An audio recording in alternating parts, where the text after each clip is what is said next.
అందరికీ నమస్కారం. ఈరోజు ముఖ్యంగా మీ ముందుకు రావడానికి గల ప్రధాన కారణం 15 ఆగస్ట్ 15th ఆగస్ట్. సో ముఖ్యంగా దేశ ప్రజలందరికీ ముందుగా 79వ స్వాతంత్ర దినోత్సవ శుభాకాంక్షలు. 15th ఆగస్టు 1947 అనగానే అది కేవలం ఒక తేదీ కాదు. మన దేశం బ్రిటిష్ పాలన నుంచి విముక్తి పొందిన రోజు. భారతదేశంలో సువర్ణ అక్షరాలతో లిఖించబడిన రోజు, ఓ చారిత్రక ఘట్టం.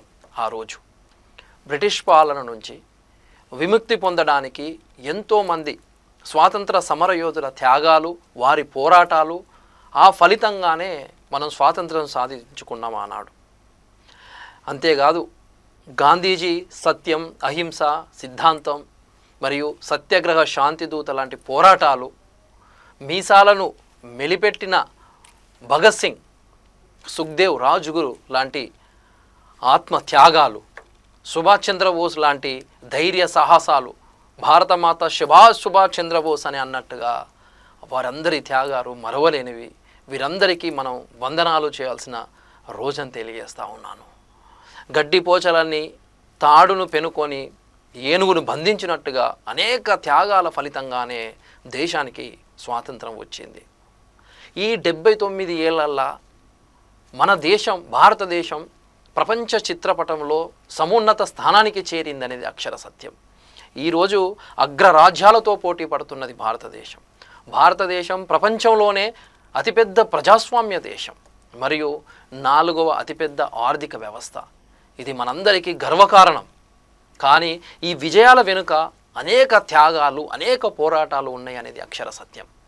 స్వాతంత్రం అనంతరం భారతదేశం లౌకిక ప్రజాస్వామ్య దేశంగా గణతంత్ర రాజ్యాంగాన్ని స్వీకరించిన విషయం అందరికీ తెలిసిందే.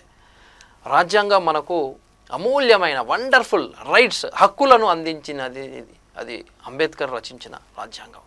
స్వేచ్ఛ హక్కులు కావచ్చు, సమాన హక్కులు కావచ్చు, సామాజిక న్యాయం కావచ్చు, సమానత్వం కావచ్చు, అనేక హక్కులు రాజ్యాంగంలో పొందుపరిచినాయి. ఇవన్నీ రాజ్యాంగం మనం కల్పించిన వరాలు. కానీ కొంత బడుగులకు, బీసీలకు మాత్రం కొన్ని హక్కులు, పొందుపరిచిన హక్కులు కూడా రాకపోవడం కొంత బాధాకరమైన విషయం తెలియజేస్తూ ఉన్నాను. భారత రాజ్యాంగాన్ని మనందరం కాపాడడం ప్రతి ఒక్కరి బాధ్యత, పౌరుడి బాధ్యత. రాజ్యాంగ నిర్మాణానికి రాచబాట వేసిన రోజు, అంబేద్కర్ ఆశయ వెలుగులు నిండిన రోజు, సమానత్వం వెలిసిన పండుగ రోజు, ప్రజాస్వామ్యం వికసించిన రోజు, మనందరం ప్రతిజ్ఞ చేయాల్సిన రోజు 15th ఆగస్ట్. మన దేశం మరింత ఉన్నత శిఖరాలకు చేరుకోవడానికి ప్రతి ఒక్కరూ కృషి చేయాలని నా యొక్క విజ్ఞప్తి. మరోసారి దేశ ప్రజలందరికీ స్వాతంత్ర దినోత్సవ శుభాకాంక్షలు. జై హింద్, జై భారత్.